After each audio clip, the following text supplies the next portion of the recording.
Hi there, everyone. Mark Lastimoso here. The Lord is good and He is faithful. The Lord is good all the time. The sun is up. It's a beautiful day. It's a little bit chilly. Winter in Southern Cal, but I love the sunshine. And I just finished reading the book of Genesis from chapter 1 to 50, and I noticed that the book of Genesis is really beautiful.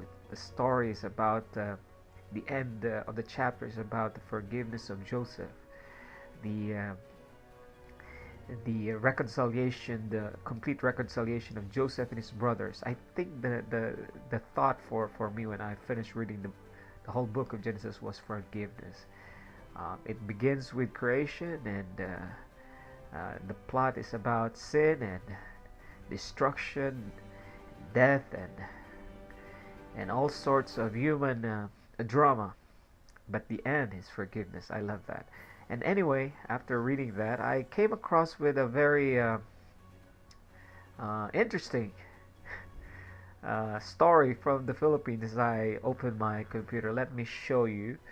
Hold on for a while. Okay, there it is. Today, November. What's the date today? November 26th. And this is the headline in the GMANEWS online as I was trying to see what's happening in the country where I was born, even though I am now here in the States.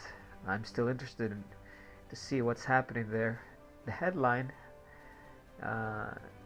reads: Duterte urges Catholics to stop going to church.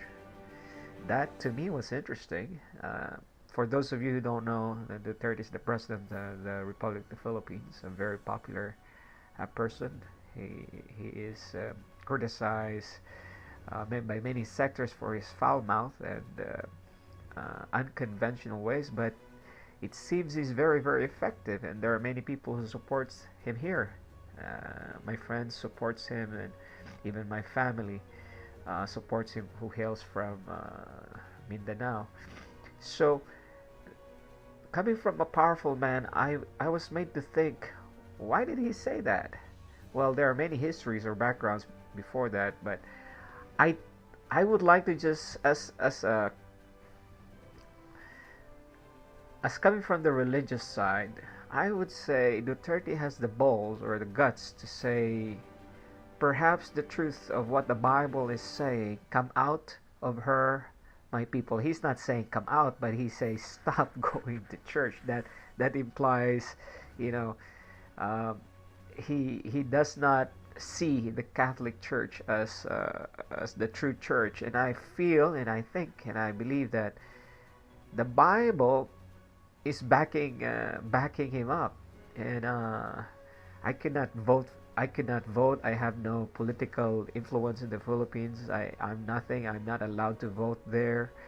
I have no right. But I'm just commenting on this headline because I'm not saying I hate Catholics, but I'm just saying the Bible does not support any Catholic doctrine of confessing your sins to the priest, Mary as the mediatrix or mediator together with Jesus, that there is purgatory, there is hellfire, a hell right now. If you read the Bible from Genesis to Revelation, friends, obviously you can never find those doctrines. And I think Duterte has the guts to say what the Bible is trying to say in the book of Revelation, especially also in the book of Daniel. The book of Daniel, the reformers, all interpreted Protestant reformers from the time of Martin Luther, or even 100 years before that. They predicted and they prophesied and they preached that the papacy is the Antichrist, and we know the history of the Dark Ages.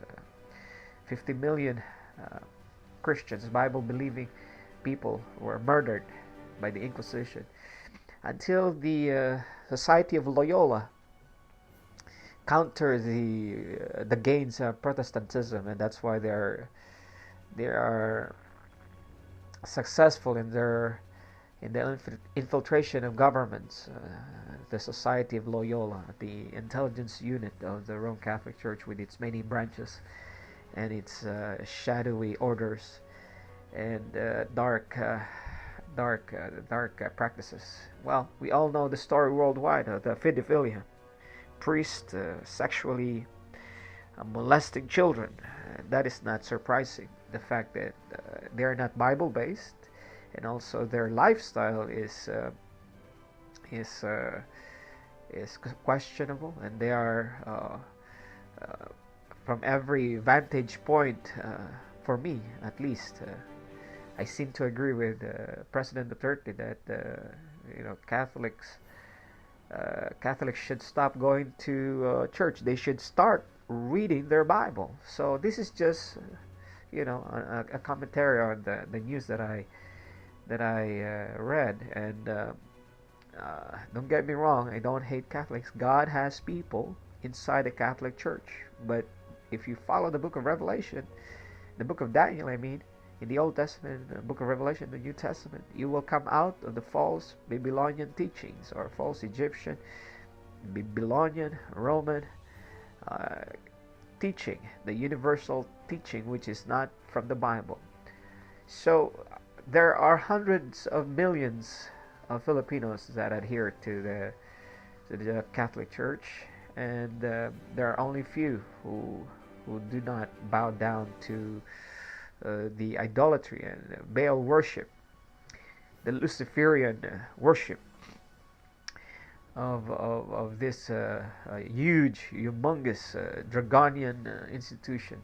So the President of the Philippines proclaimed to the world, and then we who are Bible students or Bible watchers, we are just fascinated by the turn of events. And the Lord is calling His people, His true people, to study the Bible, the Scriptures. It will cause them divisions among their families. It will cause them hurt, pains, jobs, and even their lives. But the Bible speaks the truth and predicted and prophesied and preach and will preach the present truth message. So friends, don't get me wrong. God has people inside the Catholic Church, and He is calling them to come out, change their life, and make right with God. The end is about to come, and change their lifestyle, even their diets, and even their way of life and way of conversation, and many other things. So the Lord is about to come. The final events are here. We don't have much time left. Some of us will be persecuted. Many of us will be destroyed or killed. And I hope and pray that when the Lord comes, we will be found faithful.